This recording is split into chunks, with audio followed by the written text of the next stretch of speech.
Fundamental rights. Fundamental rights are part of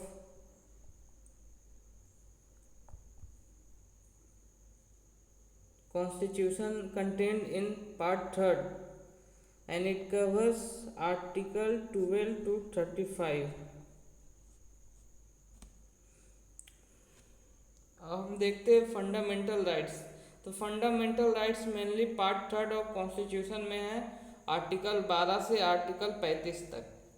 अब हम देखते हैं कि फंडामेंटल राइट्स मतलब 7 फंडामेंटल राइट हमारे इंडियन कॉन्स्टिट्यूशन में है.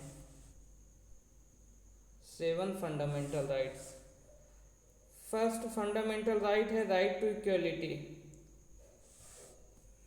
राइट टू इक्वलिटी आर्टिकल 14 से आर्टिकल 18 तक. Right to freedom. Right to freedom article 19 to 22. Right against exploitation article 23 to 24. Right to freedom of religion article 25 to 28. Then right of minority article 29 to 30. Right to property article 31, which was repealed by 44th Constitutional Amendment Act in 1978, and it is made a legal right under Article 300A and Part 12. तो right of property जो था article 31 में, उसको 44th constitutional amendment act के through abolish कर दिया गया और उसे एक लीगल राइट बना दिया अंडर आर्टिकल 300A.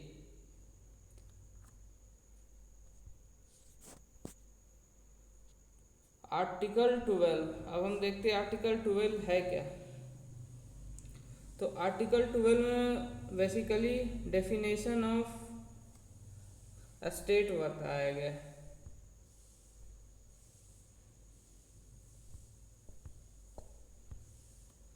तो स्टेट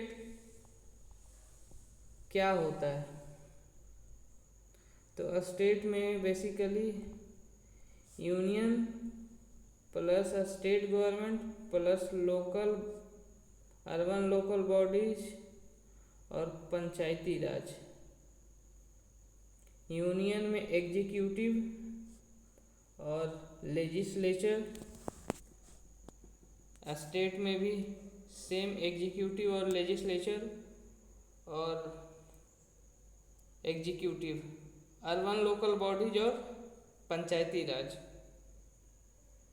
तो अब एक पार्ट होता है कि प्राइवेट ऑर्गेनाइजेशन कभी भी मतलब स्टेट का फंक्शन करता है तो वो आर्टिकल 12 के अंदर स्टेट के डेफिनेशन में आ जाता है.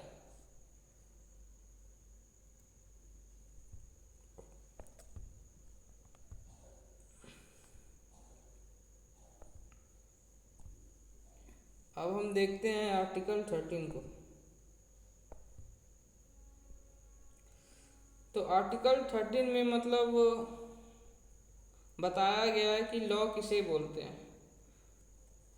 आर्टिकल 13 में बेसिकली लॉ के बारे में बताया गया, क्या लॉ होता है और क्या नहीं होता है. तो लॉ कोई भी गवर्नमेंट ऑर्डर हो गया, नोटिफिकेशन हो गया, या और लॉ किसे नहीं बोला जाएगा. कोई भी ऑर्डर अगर वो हमारा फंडामेंटल राइट का वायलेशन करता है,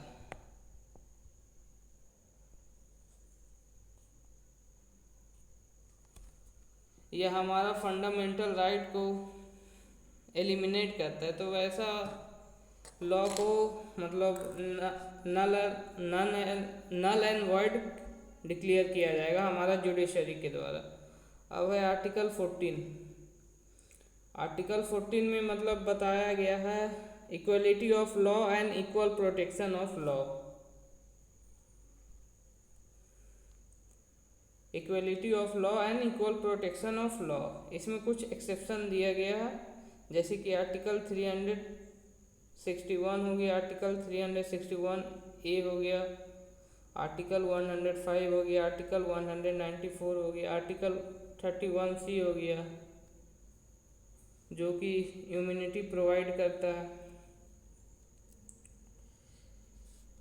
फिर हो गया यूनाइटेड नेशन ऑर्गेनाइजेशन,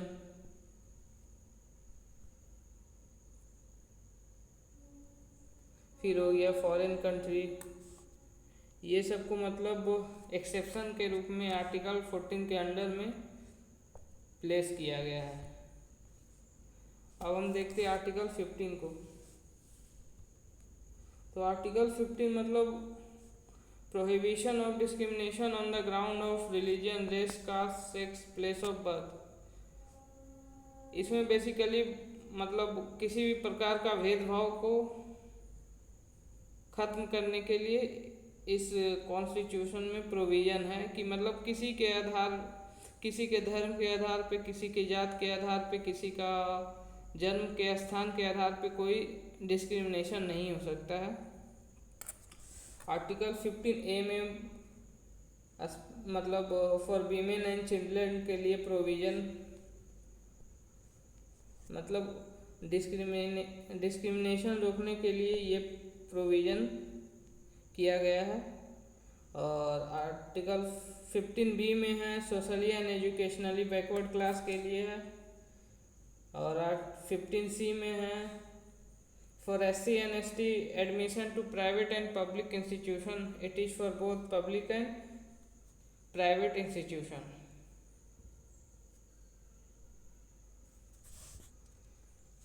अब हम देखते हैं एक कॉन्सेप्ट है क्रीमी लेयर का।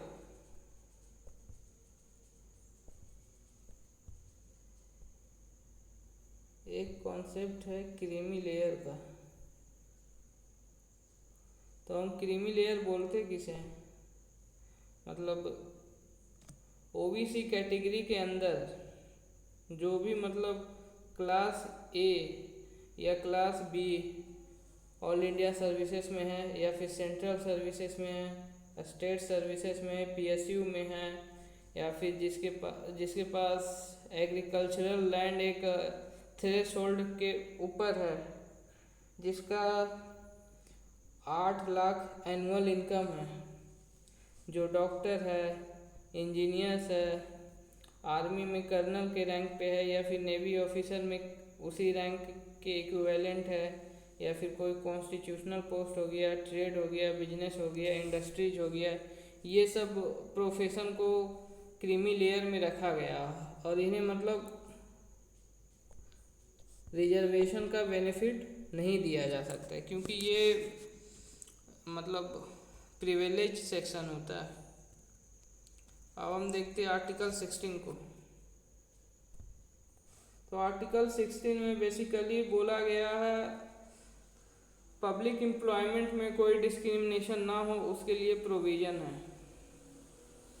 लेकिन इसमें कुछ एक्सेप्शन है, जैसे कि पार्लियामेंट जो है वो प्रोवाइड कर सकता है डिसेंट या residence as a criteria public employment में। पार्लियामेंट के पास ये अधिकार है कि वो किसी भी वो पोस्ट के लिए रेसिडेंस और डिसेंट किसी का मतलब प्लेस या फिर डिसेंट को पब्लिक एम्प्लॉयमेंट के लिए मतलब रिजर्व कर सकता है पार्लियामेंट।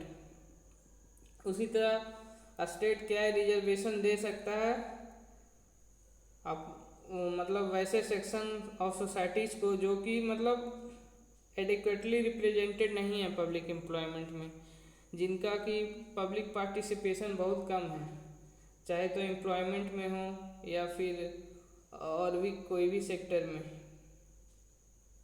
और थर्ड एक्सेप्शन क्या है कि state can reserve incumbent post for a particular religion और डिनोमिनेशन।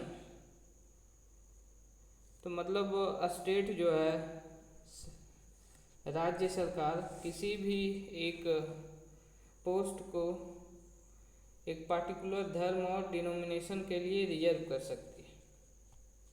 अब हम देखते हैं मंडल कमीशन को। तो Mandal commission basically backward class OBC के लिए रिजर्वेशन के लिए मंडल कमीशन का गठन किया गया था। ये जनरली 27% रिजर्वेशन फॉर 52% ओबीसी के लिए इसी कमीशन का रिकमेंडेशन था। और बीपी सिंह इस रिकमेंडेशन जो उस समय के प्रधानमंत्री थे वो अप्रूव्ड कर देते हैं। और नरसिम्हा राव उसके बाद जो प्रधानमंत्री बने बीपी सिंह के बाद, वो एडिशनली 10% रिजर्वेशन जनरल कैटेगरी के लिए प्रोवाइड करते हैं। तो उसके बाद क्या होता है, सुप्रीम कोर्ट में केस होता है जिसे मंडल केस बोला जाता है। तो उस केस में क्या होता है कि सुप्रीम कोर्ट जो ओबीसी का 27% रिजर्वेशन था उसे तो मतलब सही मानता, और जो 10% आरक्षण दिया गया था ईडब्ल्यूएस को उसे अनकॉन्स्टिट्यूशनल डिक्लेयर कर दिया गया। अब इसके बाद क्या होता है कि गवर्नमेंट एक कॉन्स्टिट्यूशनल बॉडी बनाता है जिसका नाम है NCBC, national commission for backward class. उसके बाद 76 कॉन्स्टिट्यूशनल अमेंडमेंट एक्ट पास होता है जिसमें कि तमिलनाडु का जो रिजर्वेशन होता है उसे पार्ट 9 शेड्यूल में रख दिया जाता है, क्योंकि 9 शेड्यूल में एक इम्यूनिटी मिल जाता है किसी भी लॉ को, वो चैलेंज नहीं किया जा सकता जुडिशियल रिव्यू के लिए। उसके बाद 77 कॉन्स्टिट्यूशनल अमेंडमेंट एक्ट आता है जो कि रिजर्वेशन इन प्रमोशन का करता है, कि मतलब जो प्रमोशन हो रहा है उसमें बैकवर्ड क्लास के लिए रिजर्वेशन हो। उसके बाद फिर 81 कॉन्स्टिट्यूशनल अमेंडमेंट एक्ट आता है जिसके थ्रू मतलब अगर कोई भी पोस्ट में का लिमिट पूरा नहीं हुआ है मतलब उस समय पे, तो अगले साल उसी पोस्ट को कैरी फॉरवर्ड किया जा सकता है और ये 50% लिमिट को एक्सीड कर सकता है। फिर उसी तरह एक राजनंदन कमेटी बनाया गया क्रीमी लेयर को आइडेंटिफाई करने के लिए।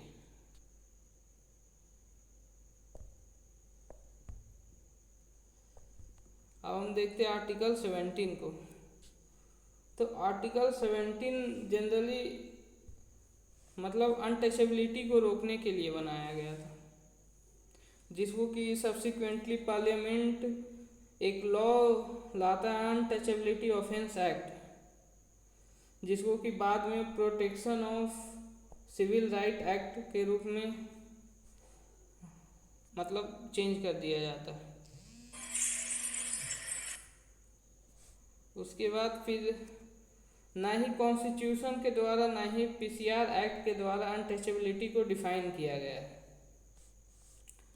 और इसमें कॉन्स्टिट्यूशन में एक प्रोविज़न मतलब इस एक्ट के थ्रू लाया गया कि जो भी आदमी या व्यक्ति इसका वायलेशन करेगा या फिर अनटचेबिलिटी का प्रचार करेगा उसे मतलब 500 और मतलब 6 महीने का जेल का सज़ा होगा, और वो कोई भी प्रेसिडेंट या मेंबर ऑफ पार्लियामेंट के लिए कंटेस्ट नहीं कर सकता है।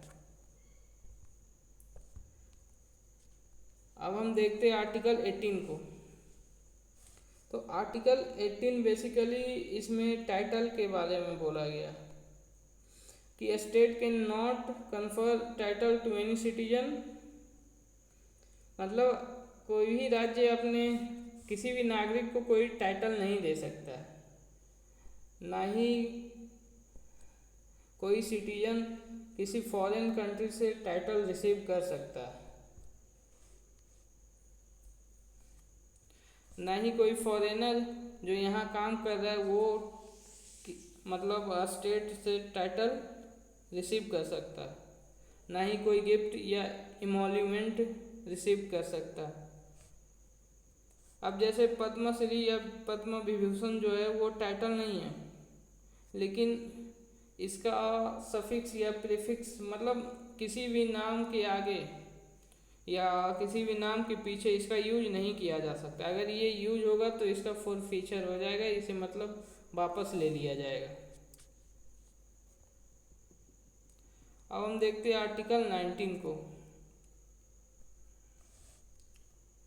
आर्टिकल 19, तो आर्टिकल 19 में बेसिकली फ्रीडम ऑफ स्पीच और एक्सप्रेशन के बारे में डिटेल प्रोविज़न है, जैसे कि freedom of speech, freedom of assembly. तो हर फंडामेंटल राइट के साथ एक रीजनेबल ग्राउंड ऑफ रिस्ट्रिक्शन भी होता है, जैसे कि मतलब आर्टिकल 19 में है sovereignty and integrity of India, defamation, security of the state, incitement to an offence, contempt of court, friendly relation with foreign country, decency, morality, public order.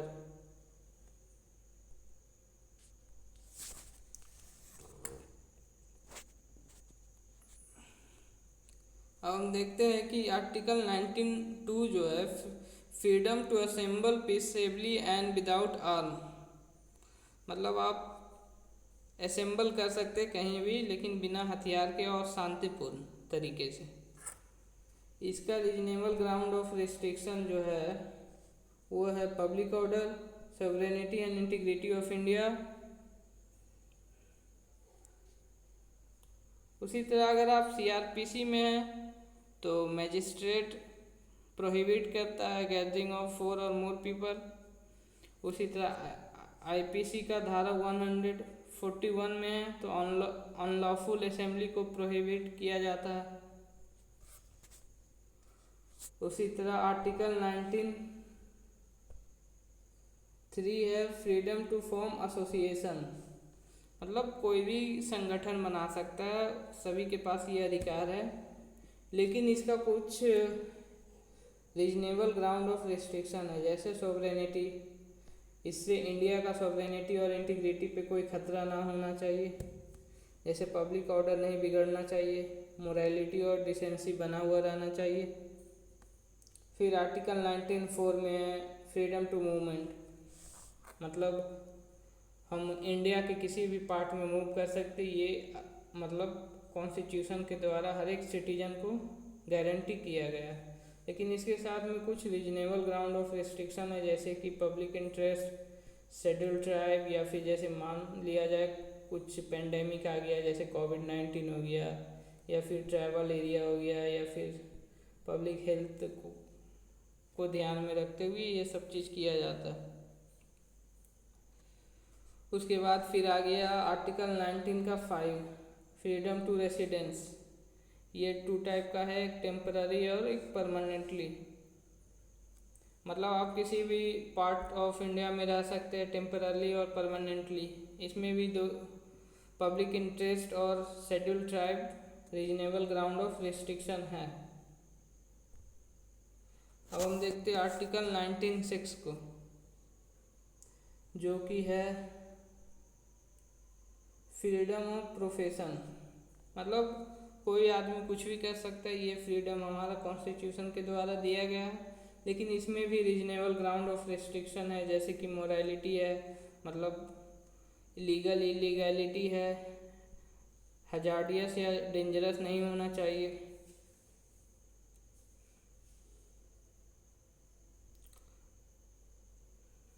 That's all.